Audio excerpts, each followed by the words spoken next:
Hey, Deserved listeners, Darcey and Stacey. Let's watch. I feel like the last time we had our moment together by ourselves, it just, once again, spiraled into an argument where it shouldn't have gone, and it was very uncomfortable. I mean, lately, I don't think even, you kill the love. You kill the love. You kill the love. You know, you are loved. I don't want you to feel you're not loved. Okay, as I suspected about Georgie, he is getting weighed down by all the accusations and the arguing and the comments that she makes, indicating that he is some sort of evil presence and that he's up to no good. And he's saying, "You're killing the love." Yeah, that's been my worry from the beginning of the season, that in an effort to retain love and have love, she overcompensates.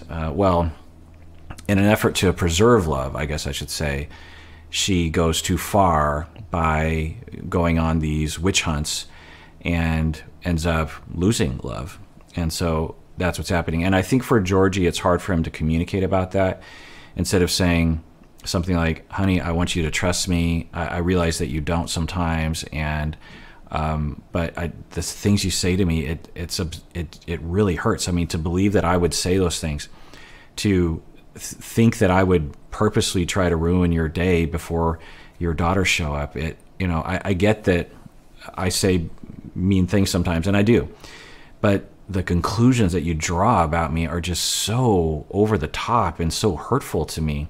It makes me feel like you don't trust me at all. You don't trust me at all, even though I've done all these things and I've been by your side and we have such love, and it just hurts me. And what ends up happening is I have a hard time being enthusiastic about a relationship sometimes because I don't know what threat is around each corner.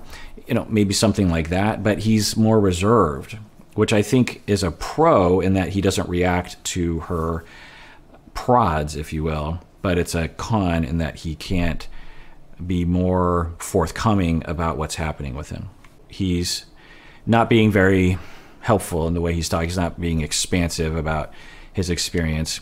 And instead of listening, at least kind of, she's just like, "Look, you're crazy. You're essentially saying your feelings of hurt or whatever are just delusional. There's something wrong with you." It makes me wonder, because I've been trying to figure out for Darcey and Stacey what went wrong in their attachments that got them to where they are today. They're not, incredibly unhealthy by any means, but there's some absolute rigidity to the way that they think sometimes. And the way that she's talking right now, it's discounting, right? It's because he's saying, what's he saying? He's saying, you kill the love, you kill the love, you kill the love. That's how I feel. It's how I feel.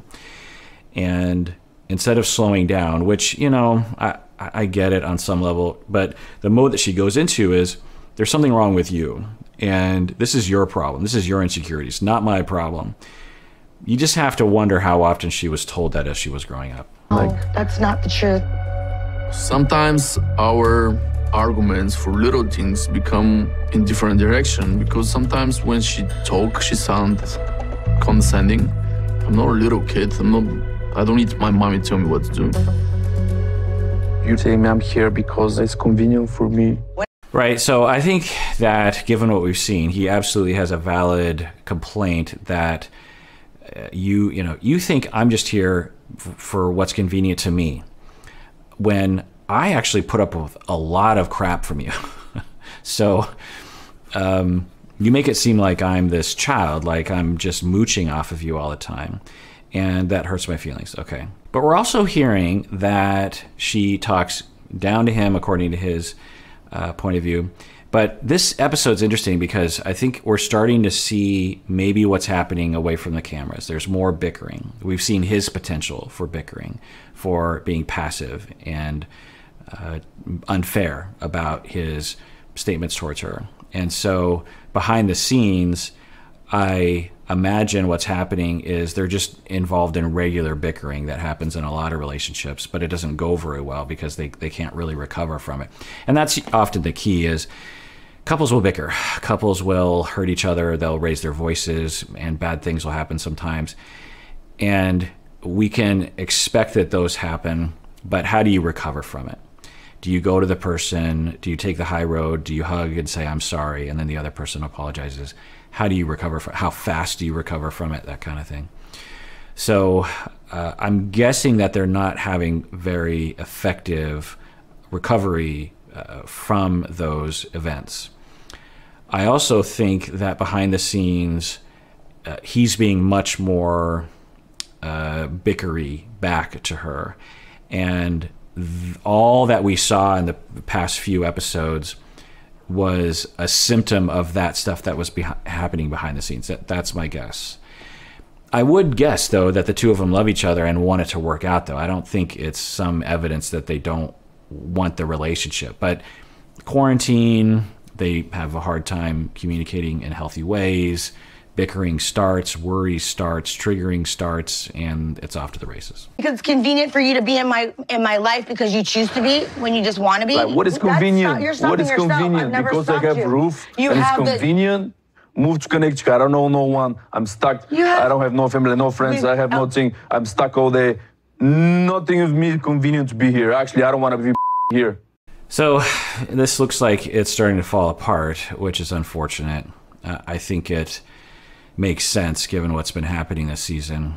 But he's bringing up another point that I think he's alluded to before, but he's being more forthcoming, which is, I don't understand, this narrative that you and your friends have that I'm this mooch, that I am just in it for myself, that I'm being, I'm selfish in this situation.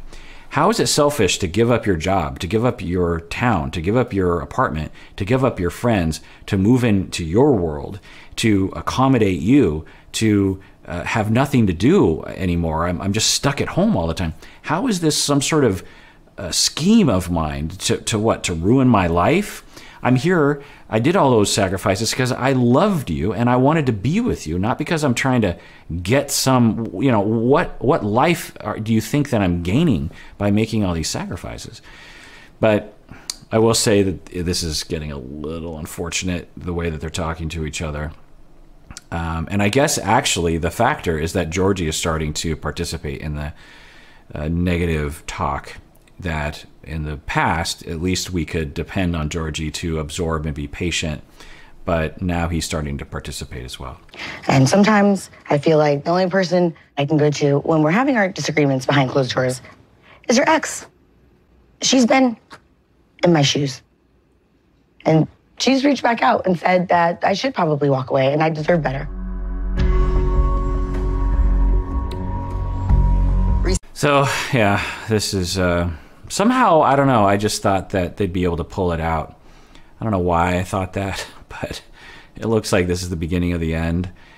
And it's just, it's one thing to watch a reality TV show. It's another thing to watch what I think is someone sabotaging their life before our eyes. And what do we think is going to happen? That there's going to be another season and she's going to meet some other guy, and that time it's going to work out? That Darcey is going to find someone that will somehow fit into this situation? It's, it's hard to watch. Because I was concerned about his behavior, and she's the one person that understands Georgie and his moods. I know it was wrong, but by listening and knowing what their relationship was like, I can gauge what I feel like I need to do, because I don't want it to end up the same way and it ended for them.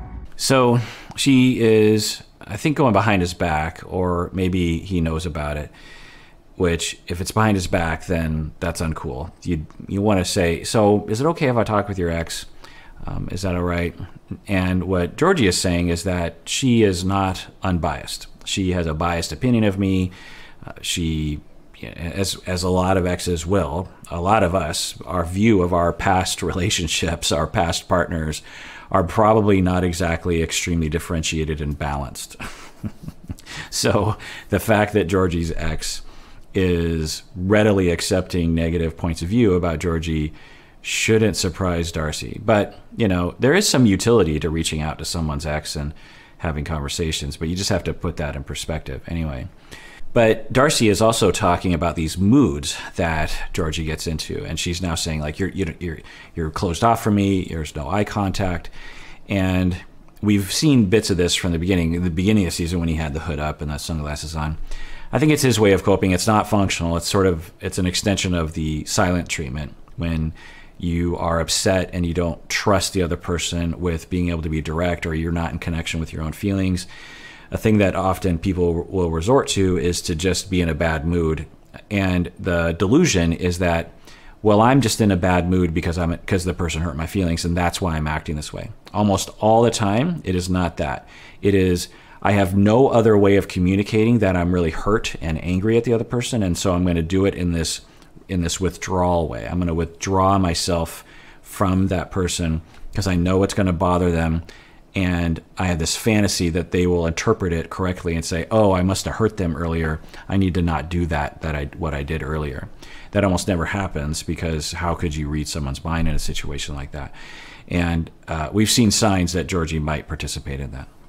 That's like talking to your ex-wife when we're going through a really rough spot to understand like your demeanor because you don't open up, and she said you don't open up.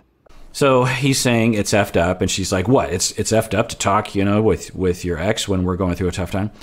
So according to that logic, Darcey, he should be able to talk to Tom and Jesse.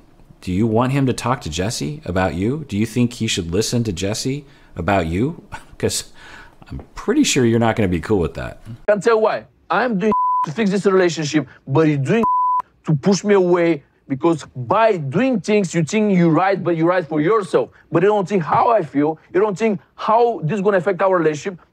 You should think about our relationship. I am thinking about our relationship, but it's not going very well. You think about yourself. That's what it is. Stop blaming me.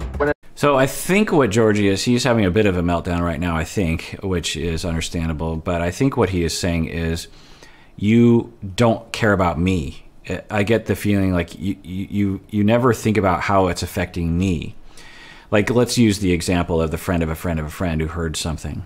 And I'm guessing, who knows what behind the scenes, but what we saw was accusation, assumption that the friend of a friend of a friend is correct. Georgie is wrong. Georgie is a nefarious, evil person. And then when they decided that Georgie was telling the truth, they just moved on. Instead of weeks and weeks and weeks of apologizing and saying, oh my God, that must have been really hard to be accused by me and my sister and my friends. That was really terrible. That must have been really awful for you. And that, of course, did not happen. And I'm guessing there were many instances of that. And I think that's what Georgie is getting at, of just like, you always think about yourself and you never think about our relationship. I think what he's saying is, you never think about me. You never care about me. You're never concerned with what I'm going through.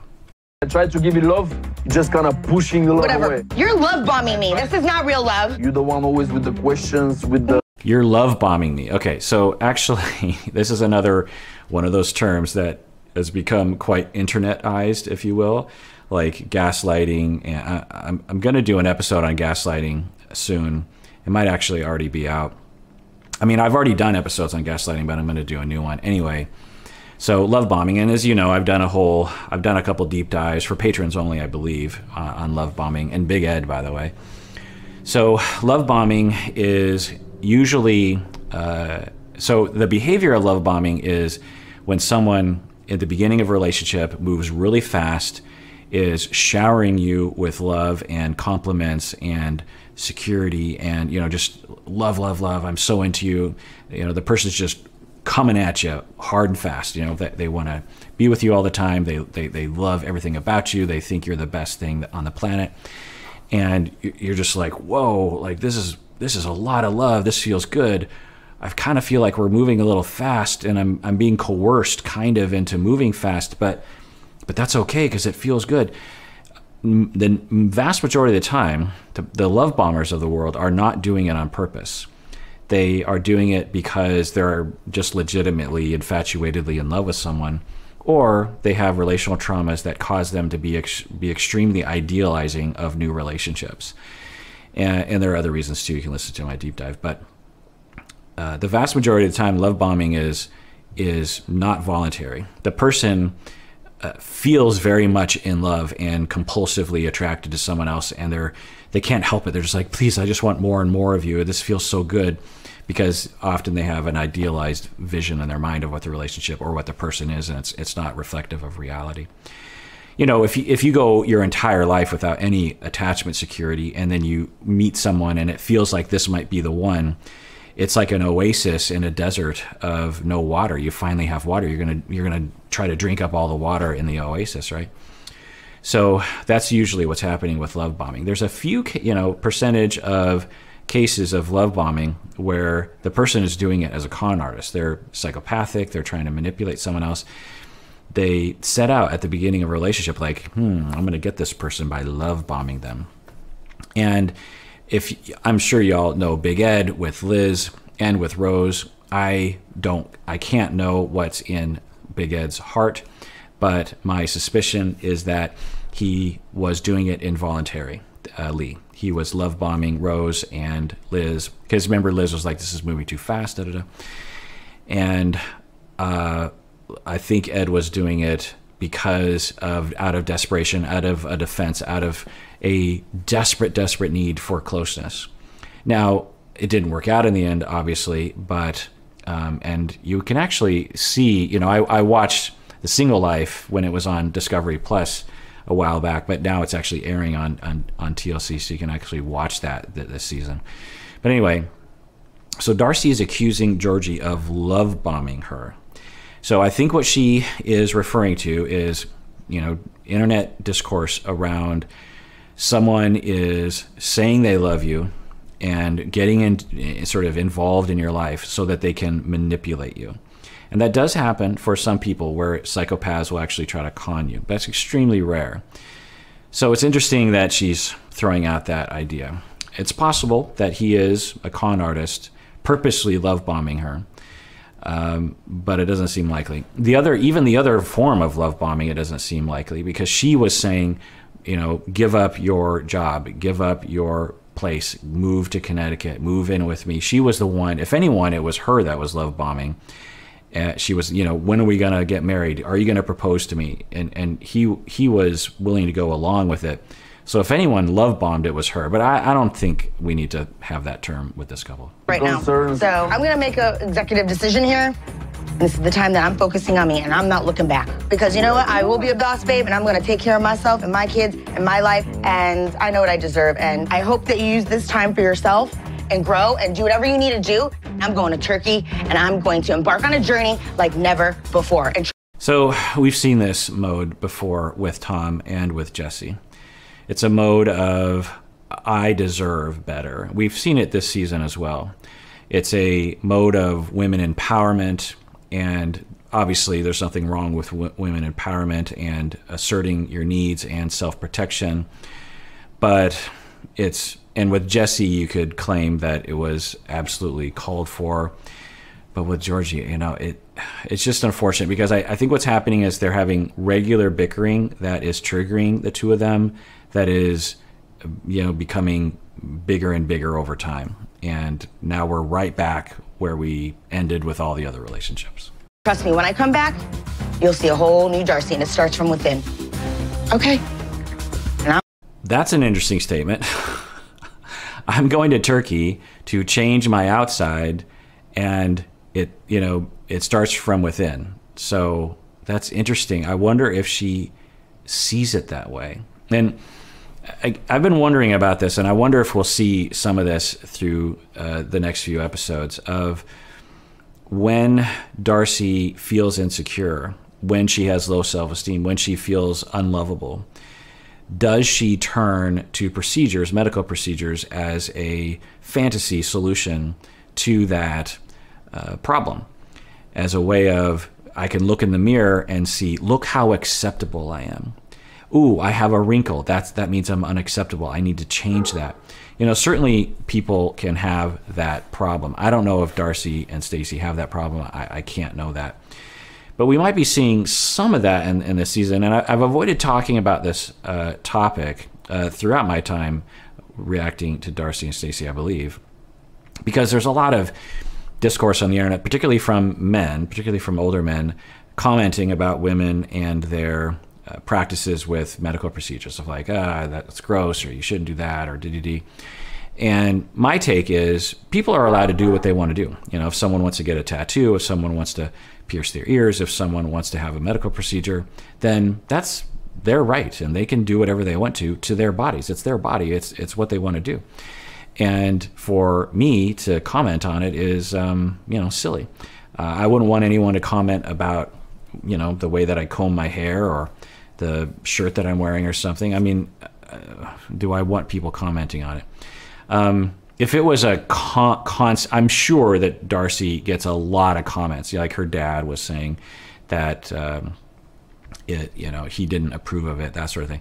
And, there's some nuance there. You can certainly talk with someone and say, look, you're beautiful as you are, and you don't need to change yourself. You don't need to do that. You can certainly have a conversation like that, I think, if you're respectful. But anyway, I have been wondering, and I wonder if we'll see some data, but we might not, indicating that for Darcey, when she feels unlovable and when she feels threatened and when she feels rejected, that she turns to medical procedures as a way of upholding the fantasy that if she looks quote unquote perfect, she will have attachments and she will have security. Good. Start using this stuff for the face? Mm-hmm. You see a difference? Yeah, your skin look different, better than Darcey's. You still have wrinkles. Boy. All right, well, you ready? All right, baby. It's our last goodbye. So that was interesting. I don't know what they were saying. It sounded like, so Georgie was saying, what are you using for your face? You look better than Darcey. She still has wrinkles. That's interesting. Let's rewind that, because if it sounds the way it sounds, that is not a cool thing to say, and it's not a cool attitude to have. Let's watch. Yeah. Okay, it's hard to, can't tell if you're smiling under the mask or not. I do. I'm happy. You're happy, okay. For you guys. Good. Start using this stuff for the face? Mm-hmm. You see a difference? Yeah, your skin look different, better than Darcey's. You still have wrinkles. Boy. So either Georgie is just being more passive with his hostility, or he has an attitude of, I want Darcey not to have wrinkles, which is, possibly another reason why Darcey equates wrinkles with not being acceptable. Who knows? Just letting him do this to me, it's not gonna be okay. I need to stand up for myself and not let him take advantage of me. My friend, I feel like we're friends right now. No engaged, but be safe, and maybe one day we can find someone to be happy too.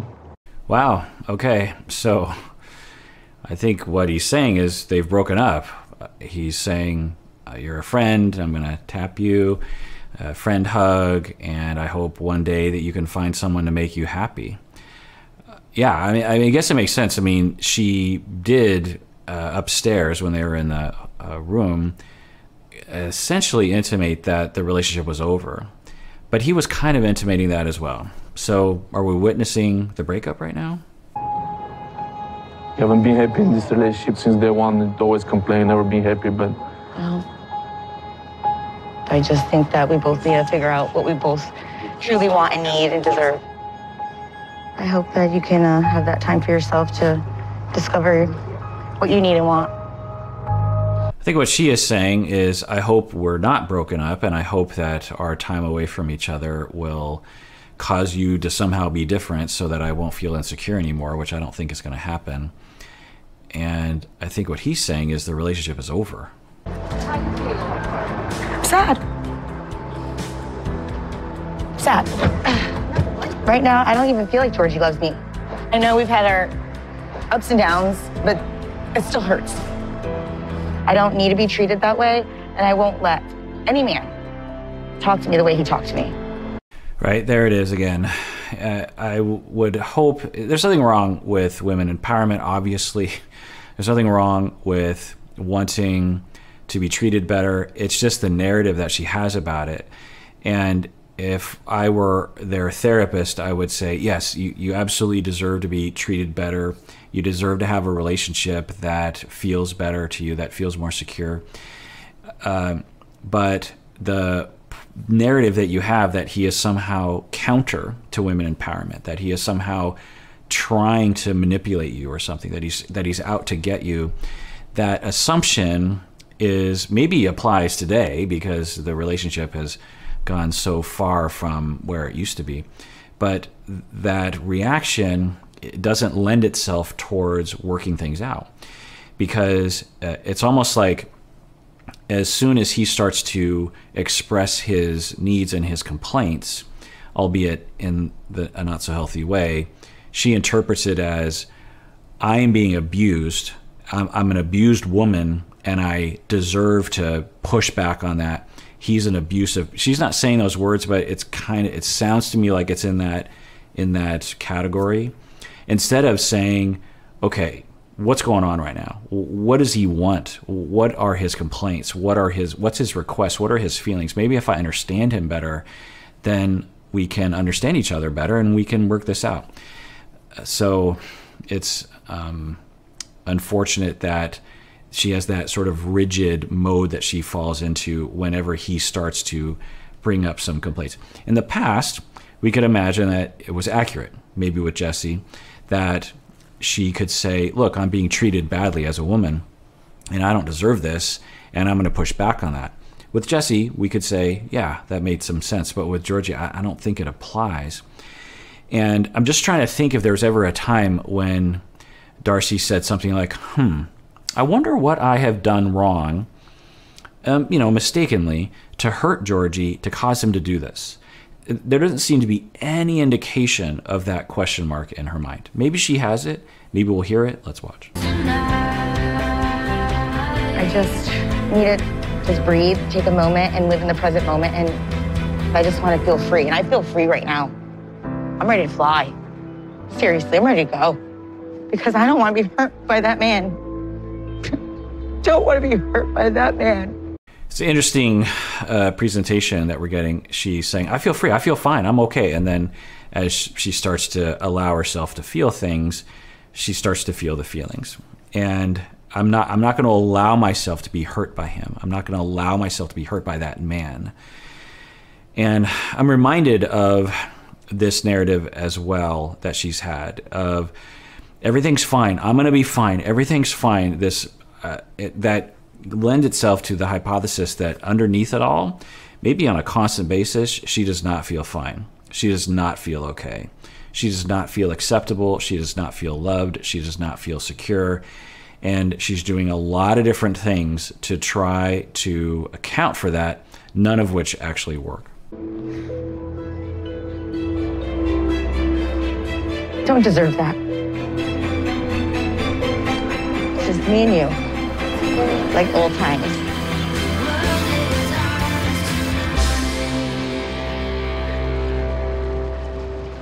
All right, well, that does it for that episode. Everyone out there, please take care of yourself because you deserve it. You really, really do.